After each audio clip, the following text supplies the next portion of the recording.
Mikel, just start with the team news ahead of Bournemouth. Everybody's okay.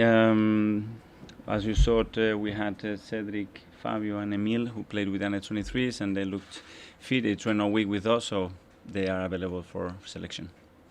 2 wins out of 2, 6 goals scored. Give us a sense of the confidence in the camp right now.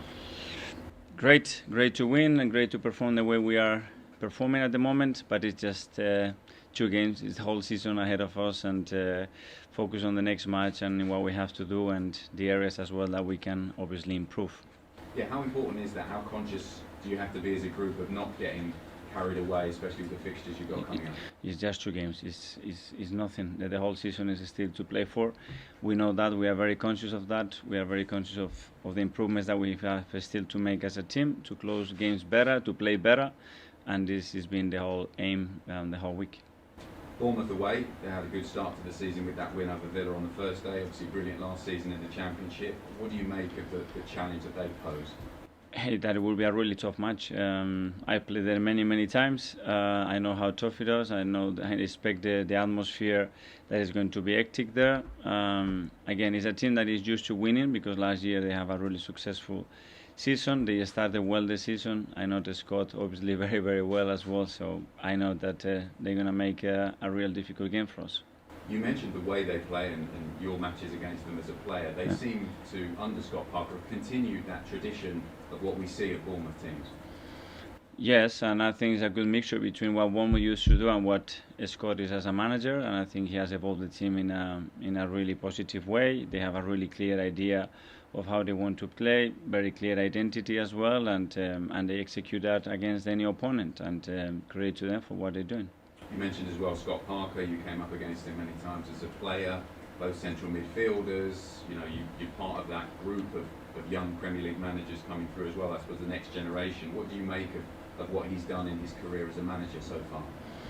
Really good. I always admire him as a player, as his character. Obviously, I know him personally as well pretty well, and I'm really happy for him the way he presents himself and the way he wants to play this game. I think it's great for the game to have managers that they want to play in the way that he wants to do it, and I wish him best of luck apart from tomorrow. He's a fashionable guy, isn't he? What do you mean by that? Well, he's always well dressed on the touchline. What do you think about that? I think he was always like that as a player as well, and I think he presents himself really well. Just a couple on Gabriel Jesus. He looked great, on the pitch at the weekend. He got his goals. He seems to be really full of confidence in the interview afterwards. He spoke really well to Sky in English. How have you been impressed with his start at the club and the way he's feeling?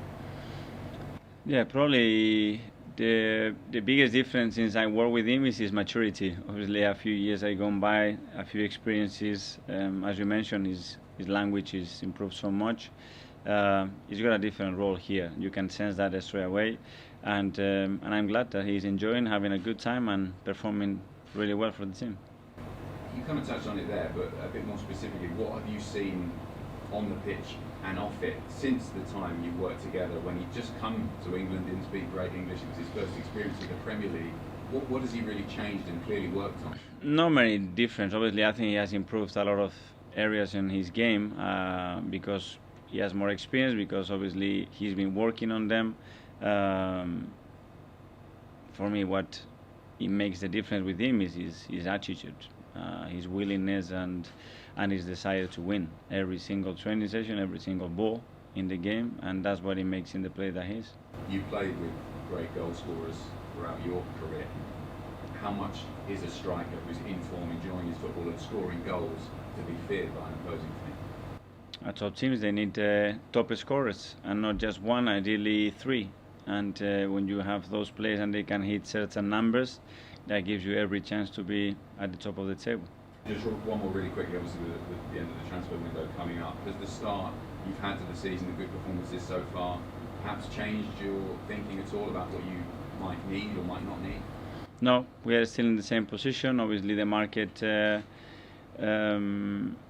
gives you a lot of information, and something that maybe you expect that you could get, you are not getting, or the same when ins and outs. But we are focusing on the players that we have right now and get the best out of them. Hi, Mikel. Hi. Obviously, you were there at the under-21s the other day. I want to talk about Cedric. he showed a fantastic free kick. And is it the message to players who aren't always the first teamer to maybe play in the odd under-21 game and show that kind of attitude? That's what you want to see from all your squad players. 100%. I think there were 3 different cases. Marquinhos has been playing with under-23s, and we didn't believe that it was necessary for him to play again. Fabio and Emil, they've been injured. They haven't had any minutes. They needed that exposure. With Cedric, it was more a case of giving him the option. Obviously, he was in the squad last week. He hasn't played many minutes in pre-season, and we have to give the options for them. He said straight away that he wanted to play, and you could see the attitude that he had. Yeah, it is very early days. The manager said to me once they start looking at the league table at the end of October. When do you personally look at the table?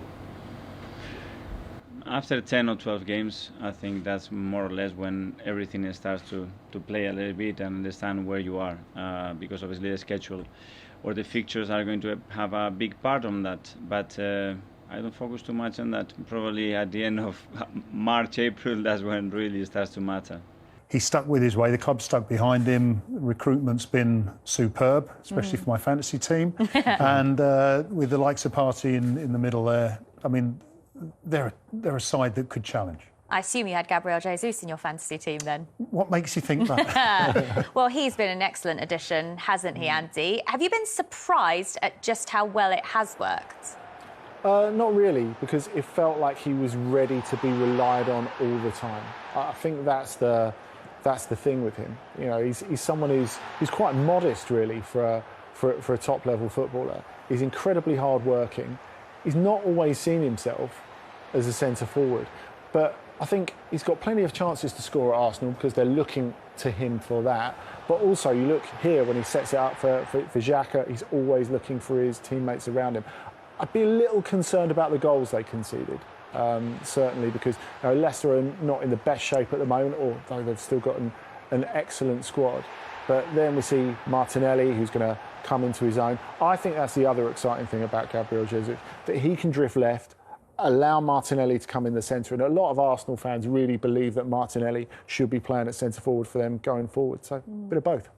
In terms of their defence as well, David, Zinchenko's come into the side also from Manchester City and he's looked brilliant for Arsenal. Where does that leave Kieran Tierney? Can he fit them both in on that left-hand side? Can he fit the boat? I mean, Zinchenko's been playing in multiple positions, hasn't he? So, I mean, there's flexibility with Zinchenko, and you're right. I think that from what he's done in a couple of games at least has been fantastic. But Tierney, fully fit, fully capable, should start for Arsenal. And I think, again, going back to the recruitment and what he's doing, Arteta, he's got competition in places, strong competition. That keeps everyone alive. Got European competition as well, so you're allowed to have the opportunity to rotate. He's used the same starting 11 in both Premier League matches so far. Do you feel like he's now set with the team he's got, or do you agree with David that once Tierney is back fit, you could see a bit of a shake-up there? Emil Smith-Rowe is fit again. How does he fit into the side? Yeah, I think a lot's going to change.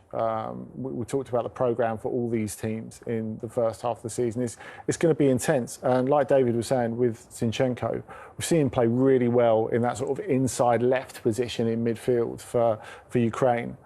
And I felt a huge part of him moving from Manchester City. He wants to be more of a main player. You know, we know he can do a job at left back, but does he really see himself there long term? I don't think so. And I think part of that is because it shows why Arsenal are fully in on Tierney as well. You know, I think you fit them both in the same team as time goes by. And of course, when they finally move Nicolas Pepe, who looks like he's going to go to Nice on loan, then they're going to look for another wide player before deadline. So I don't think Arsenal are shut for business yet. OK, so I know it's early days. We've only seen 2 matches so far. But can you see Arsenal challenging for the top 4 this season, based on what you've seen? Challenging for top 4, for sure. Challenging for top 2, no. I think Champions League is 3rd or 4th place. I mean, they're going to drop points this weekend, unfortunately. You think? Well, it's only because I predicted Brentford would be 2nd, so I've got OK. Yeah, I say that jokingly. I mean, the scary thing about when you see this Arsenal side play, they're capable of beating anyone. I know you mentioned the goals being conceded, but if you're going to score 4 goals, you'll concede 2 every week. You wouldn't mind. Yeah. So they're a scary proposition. They have Europa League football as well to contend with this year, Andy, but can you see them getting into the top 4? I still think the Europa League's their best chance of of getting in there. And I think a lot of people have written Chelsea off before the start of this season. Of course, a lot of people are feeling positive about Tottenham. I think it's very hard to get into that top four. I think the top four is going to be Liverpool, City, Chelsea, Spurs in whatever order. I think that's really, really tough for Arsenal. In many seasons, I think this Arsenal team would be a shoe-in for the top four, but just not this one. OK. This weekend, though, it's Bournemouth for them. So what have we made of them so far? They won their first game. Hard to judge them against Manchester City last week, losing 4-0. What do you think? Have they got a decent chance of staying up from what you've seen? I think so. I mean, I think they'll give Arsenal a good run on the weekend. I'm hoping they win, not because of my prediction, but obviously because it was my old team. But I think what Scott Parker's on there. What was interesting about the Manchester City game was pretty much everything happened in the first half. And in the second half, with 5 substitutions, another thing going back to Arsenal, when you've got 5 substitutions, you can start the same side and then basically change half the outfield afterwards. So I think what Scotty Parker is doing there, trying to do this season, is good. Just staying up is all they need to do, and then they can do the rebuild. But they seem to have something going. Goalkeeper might be the issue. I mean, I think Tavares is a capable keeper, but he's very inexperienced. It's whether or not that inexperience will tell longer into the season. How much will set pieces for Bournemouth play a part this season when you see the size of their 2 centre forwards? And I'm not sure if Dominic Solanke will definitely be fit for this game, but he was out injured for the last match, and that partnership with Kiefer Moore throughout the season could be crucial, couldn't it? Yeah, it really could. And I think Solanke's got a lot to prove this season, because there are a lot of people out there who, after he moved on from coming through from great fanfare at Liverpool, just thought he wasn't really good enough for the Premier League. But having scored all those goals in the Championship, a bit like Alexander Mitrovic, who of course has scored goals in the Premier League before, Solanke's like a younger version of Mitrovic. He needs to prove himself at this level. I think Kiefer Moore will score goals for sure, and he'll make life difficult for a lot of people. Yeah, it's all about the set pieces and Scott Parker's jacket. It's a good jacket, isn't it? It's a great jacket. All right, we're going to take a break now. When we come back, though,